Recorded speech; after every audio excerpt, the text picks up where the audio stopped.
DALN Stock, is this the right time to buy? I'm gonna answer all of this in this 1-minute video, so let's talk about it. Dallasnews stock.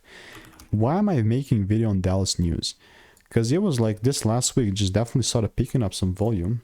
Definitely will give you that, like, for sure.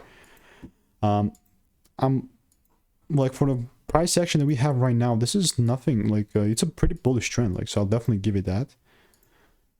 It's not that I want to see the price like pull down, like, it's not that I'm also like randomly gonna start buying. No, it's all a strategic approach where now I'm gonna use a type 2 confirmation, not the type 1, because it's not as volatile. But if I see the type 2 confirmation in my demand area here a little bit lower, there's nothing stopping me from longing this market. So yeah, I mean, it's all market is fractal. Like, even on this 1-hour chart, if it's not that volatile, I definitely would love a little retracements so my rules could work. But other than that, if you want to make more money trading in a simple only way, click the first link in the description. There's the free newsletter. See ya.